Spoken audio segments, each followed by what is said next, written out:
अब मुझे सार बताओ। अच्छा, ऐसे भी समझ लो, हमारे यहां वैसे तो 4 वेद, 6 शास्त्र और 18 पुराण हैं, पर 5 की कथा हम लोगों को बहुत सुनने को मिलती है। भागवत जी, राम कथा, शिव महापुराण, गीता और महाभारत। हम लोग वैसे भी ज्यादा अगर किसी को जानकारी है तो इन्हीं 5 ग्रंथों की जानकारी है।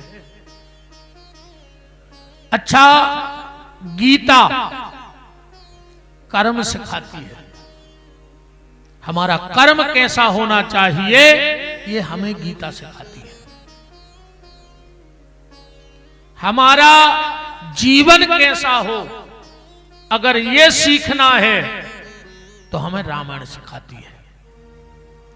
हमें दुनिया में कैसे रहना है ये हमें महाभारत सिखाता है।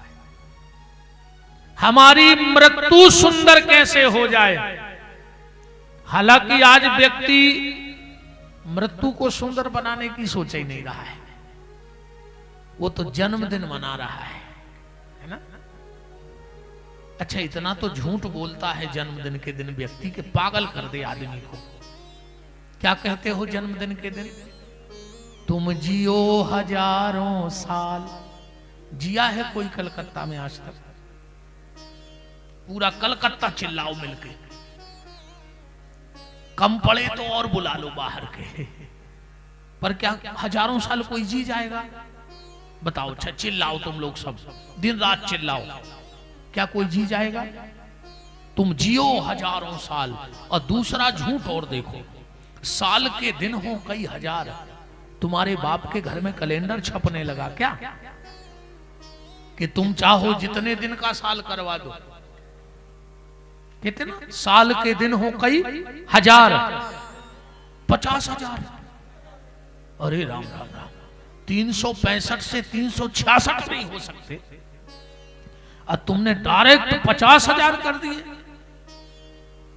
कौन सा चिराग तुम्हारे हाथ लग गया? अरे भैया, तैयारी जन्मदिन की मत करो, तैयारी करनी है तो मौत की करो। अंतिम घड़ी की तैयारी करो, क्योंकि उस वक्त तुम्हारे पास कोई नहीं होगा, न परिवार, न नातेदार, न रिश्तेदार, कोई तुम्हारा साथ देने वाला नहीं उस समय। तो भागवत की कथा मृत्यु को सुंदर बनाती है। तो शिव महापुराण क्या है? शिव महापुराण है फैमिली मैनेजमेंट का ग्रंथ। हमें परिवार को कैसे संभालना है, हमें परिवार में कैसे रहना है, अगर ये सीखना है तो शिव महापुराण की कथा से सीखो। शिव महापुराण की कथा सुनो, क्योंकि आज सबसे ज्यादा विघटन अगर कहीं है तो परिवारों में है, सबसे ज्यादा। इसलिए 4 बातें मेरी याद रखना, तुम्हें जीवन भर काम में आएंगे। हम तो कहते इनको लिख के अपनी दीवार पे चिपका देना, 1-2 दिन में इनको पढ़ा करो। ये 4 बातें अपने जीवन में उतारना। सबसे पहला सूत्र है, सामाजिक जीवन में पारदर्शिता रखो, नकली जीना छोड़ दो। हम लोग बहुत नकली जिंदगी जी रहे हैं। बताओ, ईमानदारी से जी रहे हैं कि नहीं जी रहे? हम जितना धार्मिक होने की, हम जितना सामाजिक होने का ढोंग कर रहे हैं, दिखाने की कोशिश कर रहे, क्या वास्तव में हम अंदर से उतने अच्छे हैं? बिल्कुल अपने अपने हृदय पे हाथ रख के बता दो, तुम जितना अच्छा बनने की कोशिश कर रहे हो, क्या तुम उतने अच्छे हो? और जितना अच्छा तुम बनने की कोशिश कर रहे हो, इनको संभालना भैया, हाँ इनको संभालो, बिठा लो बिठा लो।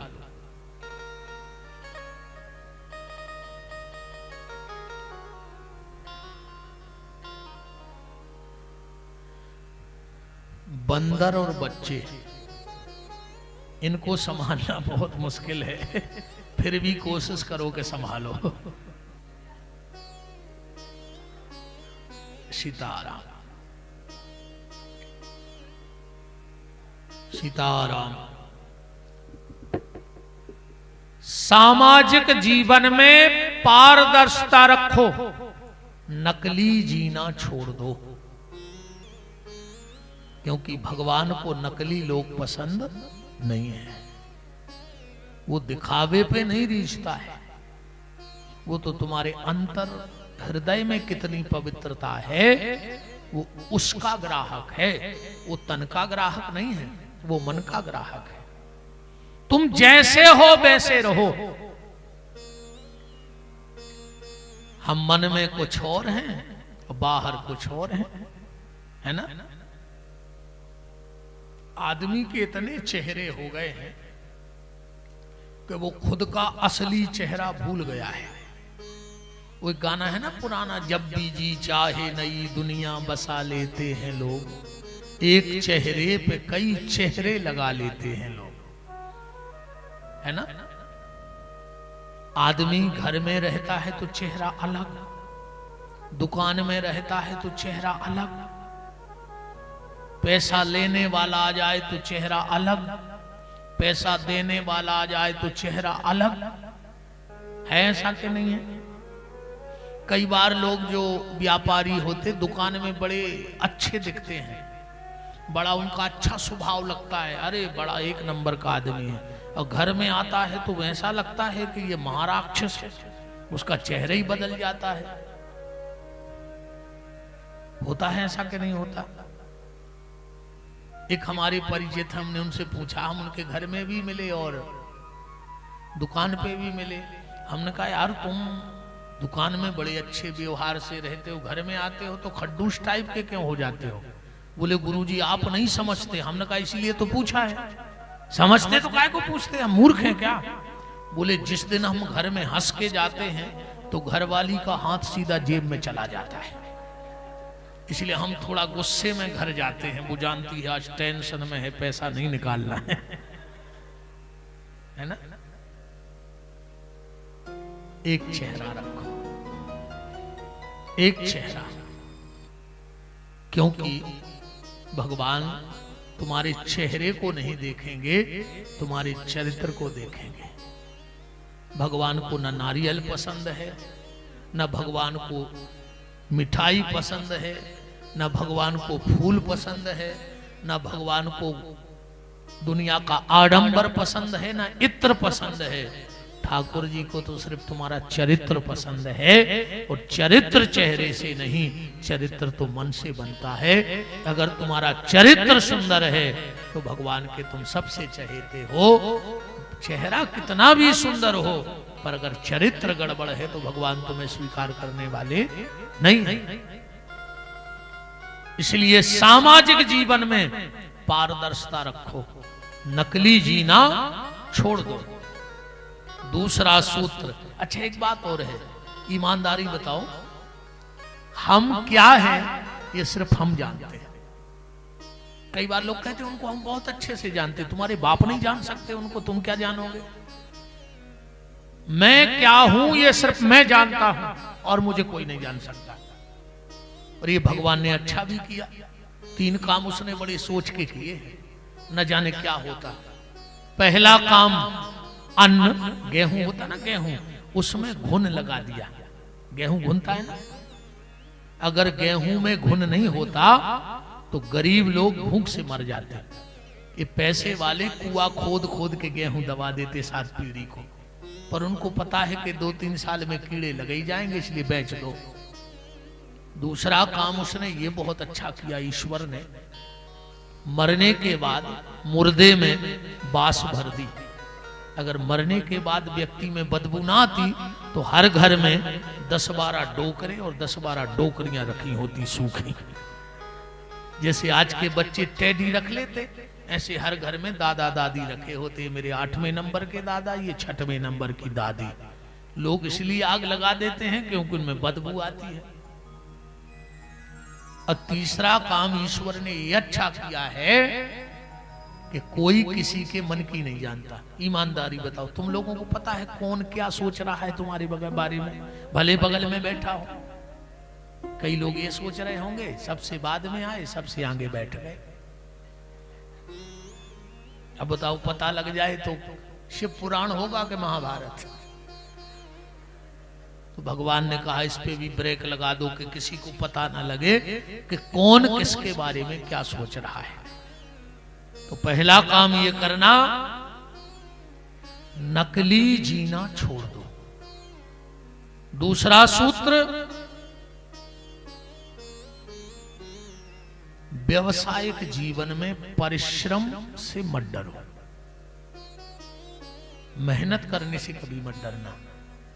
दो लोगों की जीवन में वो कुछ नहीं कर सकते। दो लोग पहले जो सोचते बहुत हैं पर करते धरते कभी कुछ नहीं है, वो कुछ नहीं कर सकते।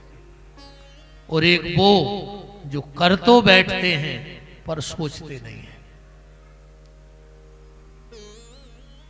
इसलिए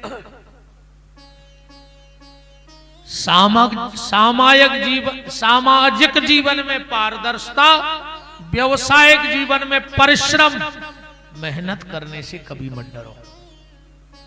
तीसरा सूत्र है पारिवारिक जीवन में प्रेम। आज हमारे परिवारों में प्रेम नहीं है, ईमानदारी बताओ, है? नहीं है। आज हम लोगों के रिश्ते भी स्वार्थ के रिश्ते हैं। और सबसे ज्यादा जानते हो इस समय दुर्दशा किसकी है वर्तमान में? और खाली कलकत्ता नहीं, पूरी दुनिया में चले जाओ, एक सी आग लगी है हर जगह। 3 लोगों से व्यक्ति का मन भर गया है, या ये कहें मन फट गया है। सबसे पहले गैया से। गैया कोई नहीं रखना चाहता। हर घर में कुत्ते के लिए तो जगह है। कुछ लोग तो कुत्ते की चुम्मी लेते हैं। जो बड़े बड़े लोग होते ना, पैसे वाले, उनके घर में कुत्ता होता है, वो चुम्मी लेते हैं कुत्ते के।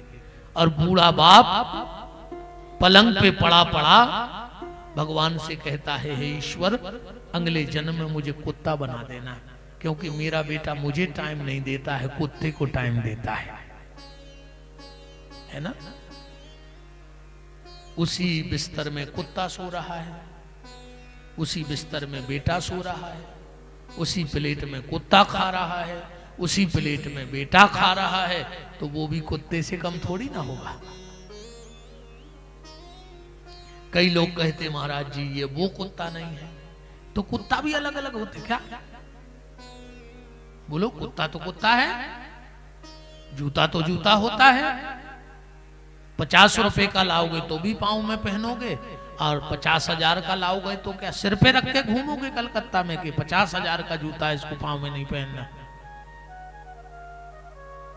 और आजकल तो कुत्तों के हॉस्पिटल भी खुल गए।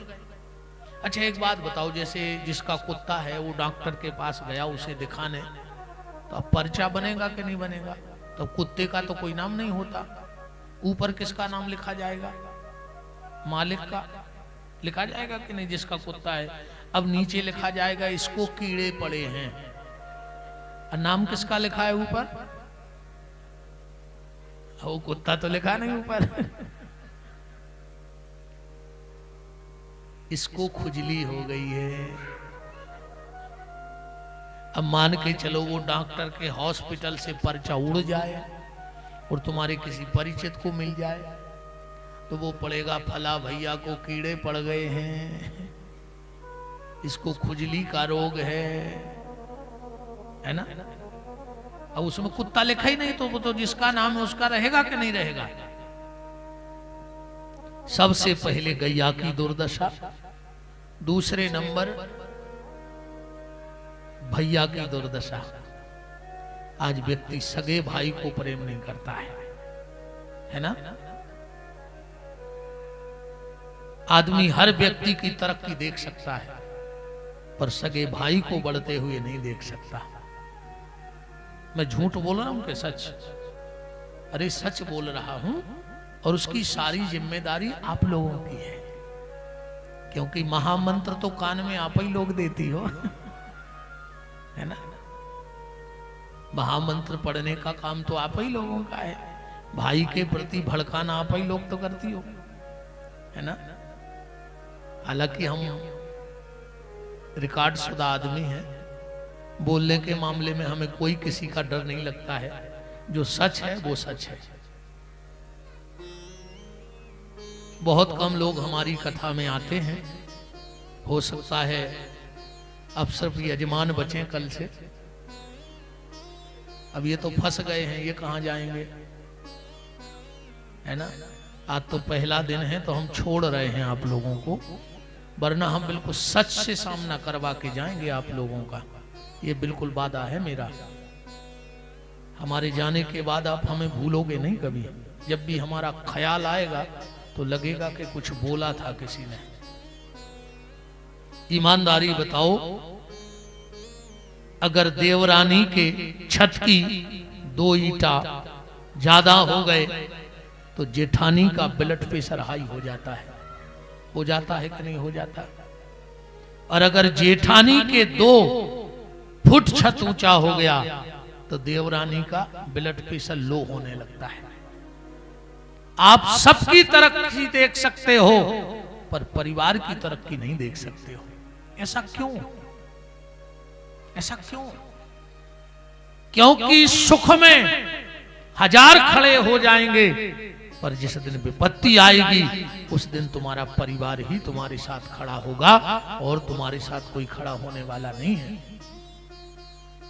2 चीजें भाई भाई को दुश्मन बना देती हैं। एक तो जमीन की जरीब।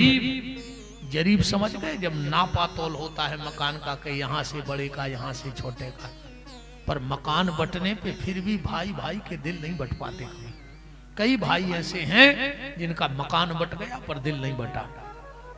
जरीब भाई भाई को अलग करती है, पर दिलों को अलग नहीं कर पाती। पर जिस दिन भाई भाई के बीच में जोरू की जबान आ जाती है तो भाई भाई के दिल के टुकड़े हो जाते हैं। इसलिए अपनी जबान पे काबू रखना, कभी भाई भाई के दिल के टुकड़े मत करना। बोलो गलत तो नहीं है? भाई भाई को दुश्मन कौन बनाता है? जोरू की जुबान। वो एक बहुत पुराना गाना था ना, आप लोगों ने सुना होगा। जितनी चाबी भरी राम ने, उतना चले खिलौना। रोते रोते हंसना सीखो, हंसते हंसते रोना। पर ये गाना फ्लॉप हो गया। अब मार्केट में नया लॉन्च हुआ है। गा दें? अरे गाएंगे, हम डरेंगे थोड़ी। हम डरने वालों में से थोड़ी, हम तो जो कहना वो कहेंगे। अब गाना ऐसा बन गया है कि जितनी चाबी भरी,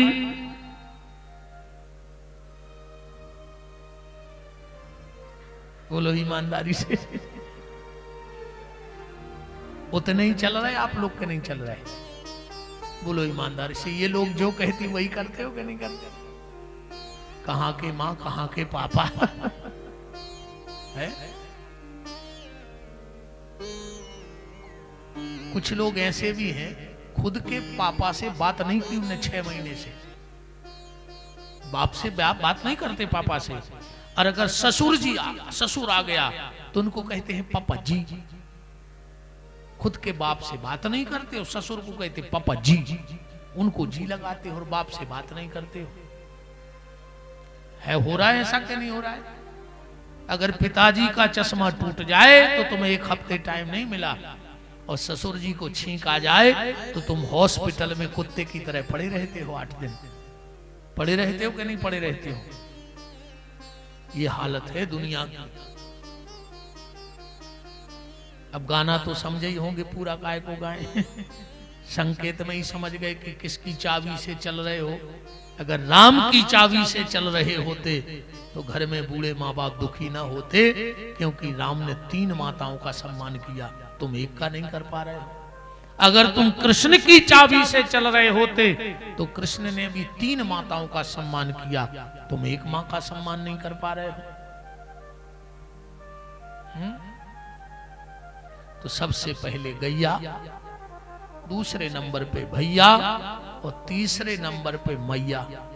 आज माँ बाप को कोई नहीं रखना चाहता अपने साथ। दुनिया का हर पिता अपने बेटे को चाहता है, ये नियम है। ऐसा दुनिया का कोई बाप नहीं होगा जो अपने बेटे को ना चाहता हो, पर दुनिया का कोई बेटा ऐसा नहीं है जो अपने बाप को चाहता हो। बाप तो अपने बेटे को चाहता है। हमारे दादा हमारे पिताजी को बड़ा प्रेम करते हैं, हमारे पिताजी हमें बड़ा प्रेम करते हैं, हम अपने बेटे को प्रेम करते हैं, वो भी अपने बेटे को प्रेम करेगा। पर ये लाइन ऐसी ना आकर भगवान ऐसी चली जाए तो कितना अच्छा होगा कि बेटा भी बाप को प्रेम करने लगे। बूढ़े माँ बाप को कोई प्रेम नहीं करना चाहता। अब तो सरकार ने भी आदेश दिया, हम 2 हमारे 2, है ना, ये चलता है ना, हम 2 हमारे 2, माँ बाप को घर से निकाल दो। 4 का परिवार बचा है, मम्मी पापा चिंटू मिंटू, बस, है ना। और अब तो और जो बच्चे थोड़ा पढ़ लिख गए वो कहते हैं, सरकार तो कहती थी हम 2 हमारे 2, पर पढ़े लिखे बच्चे कहते शेर का बच्चा एक ही अच्छा। अब तो 2 भी नहीं चाहिए किसी को। और ज्यादा पढ़ लिख गए बाहर होके आ गए तो वो कहते हैं बाल ना बच्चे सबसे अच्छे। अब उनको बच्चे ही नहीं चाहिए। अब बच्चे नहीं चाहिए तो हिमालय चले जाओ भैया, भजन ही कर लो। फिर काय को दुनिया में पड़े हो, है ना।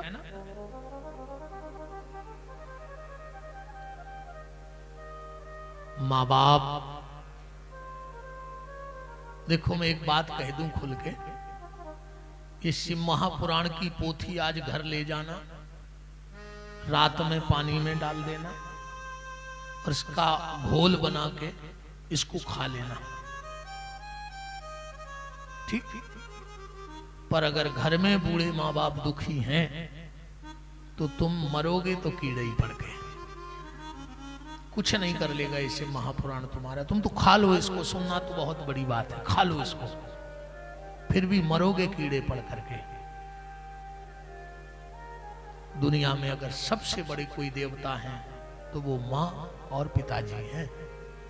अगर वो खुश हैं तो भगवान के तो पूरे हाथ तुम्हारे सिर पे हैं आशीर्वाद के, और अगर वो दुखी हैं तो तुम कुछ भी कर लो, गंगा जी में डूब के मर जाओ, सारे तीर्थ करके आ जाओ, पर सब बेकार है। जब तक माँ बाप प्रसन्न तो परमात्मा प्रसन्न, और माँ बाप दुखी तो सब दुखी, तुम कुछ भी कर लो। यहां भी कई लोग ऐसे बैठे होंगे, अच्छा ईमानदारी बताओ, अच्छा बहनें हाथ उठाओ, पति के पैर कौन कौन छूती हो?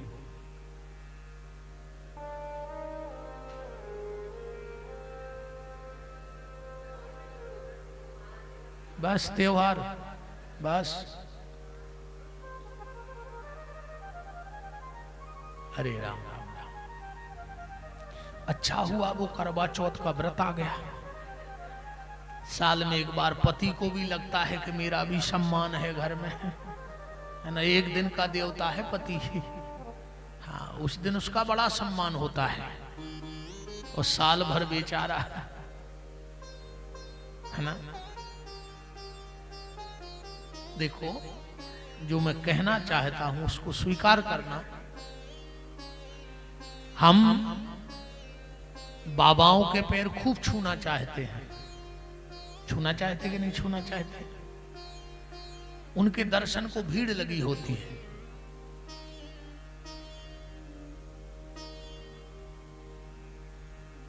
कई बार लोग हम ही से कह देते हैं, गुरुजी अगर आपके चरण मेरे घर में पड़ जाएं तो मेरा घर धन्य हो जाए। क्या हो जाएगा, चलो हम अभी चलते हैं। क्या हो जाएगा मेरे जाने से? क्या हो जाएगा बताओ?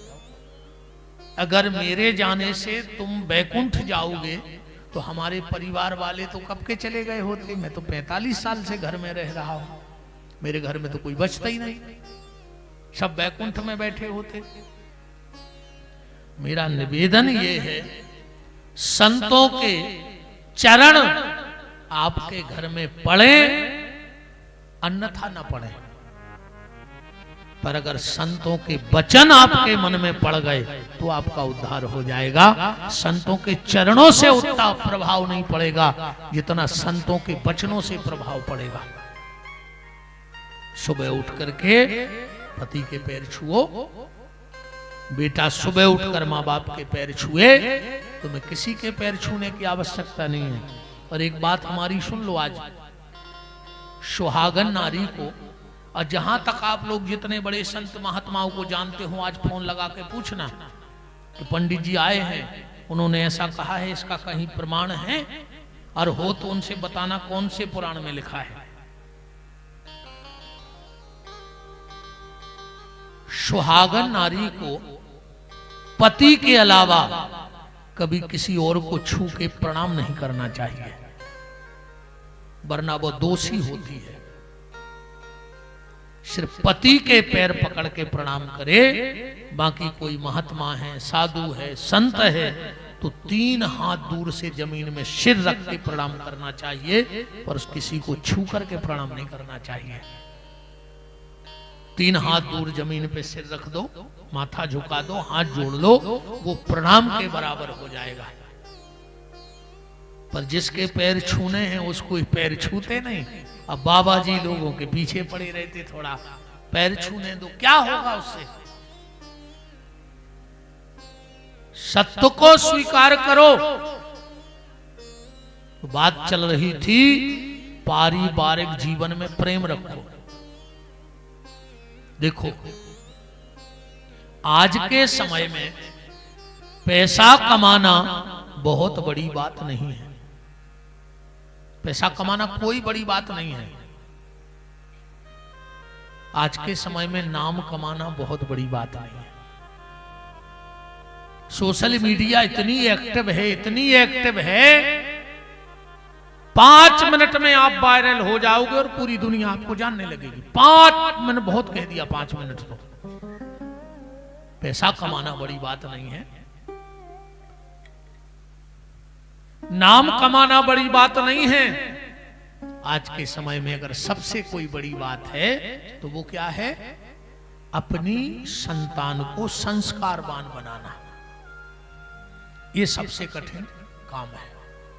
और अगर तुम्हारी संतान संस्कारवान बन गई तो तुम इस कलकत्ता के सबसे अमीर आदमी हो। और अगर तुम्हारी औलाद बिगड़ गई तो तुम इस कलकत्ता के सबसे कंगाल आदमी हो। क्योंकि क्या भरोसा वो तुम्हारी संपत्ति को कब मिटा दे, शराब पी के, जुआ खेल के, गलत रास्ते पे जा करके। संतान को संस्कारवान बनाओ। और संतान संस्कारवान कैसे बनेगी? देखो, जो आज के पति पत्नी हैं वो कल के माँ बाप बनेंगे। बनेंगे कि नहीं बनेंगे? और जो आज के माँ बाप हैं वो कल के पति पत्नी थे, अब तो माँ बाप बने। जो आज के पति पत्नी हैं वो कल के माँ बाप होंगे, और जो आज के माँ बाप हैं वो कल के पति पत्नी थे। तो जब पति पत्नी में प्रेम होगा तो आप अच्छी संतान का निर्माण कर सकते हो। और अगर पति पत्नी में ही प्रेम नहीं है तो तुम बच्चों को क्या संस्कार दोगे? बोलो, क्या संस्कार दोगे अपने बच्चों को? अगर चूहे बिल्ली की तरह तुम ही लड़ते रहे तो बच्चों को क्या संस्कार मिलेंगे? इसलिए अच्छी संतान चाहिए तो सबसे पहले अच्छे पति पत्नी बनो। अच्छे पति पत्नी बन जाओगे, अच्छी संतान का निर्माण होगा। और मेरी बहनों, आपसे भी मेरा निवेदन है, अपने बच्चों को बुरी नजर से बचाना, पर उससे पहले बुरी संगत से बचा लेना, क्योंकि बुरी नजर उतना प्रभाव नहीं डालेगी जितना बुरी संगत तुम्हारे बच्चों पर प्रभाव डाल देगी। तुम्हारा बच्चा कहां जाता है, उसका मित्र कौन है, वो बैठता कहां है, इन चीजों पर विशेष ध्यान रखो। बुरी संगत बुरी नजर से भी खतरनाक है। अपने बच्चों को अगर तुमने बचपन में कार नहीं दी तो 1 घंटे रोएगा, और अगर संस्कार नहीं दिए तो पूरी जिंदगी रोएगा। इसलिए कार दे पाओ चाहे न दे पाओ, पर संस्कार जरूर दे देना, और वो जिम्मेदारी आप लोगों की है। मां चाहे, मां की ताकत जानते हो क्या है? यहां तो मां है ही काली मां। माता की ताकत वो है, अगर एक मां चाह ले तो हिरण्याकश्यपु राक्षस के घर में भी वो प्रहलाद को जन्म दे सकती है।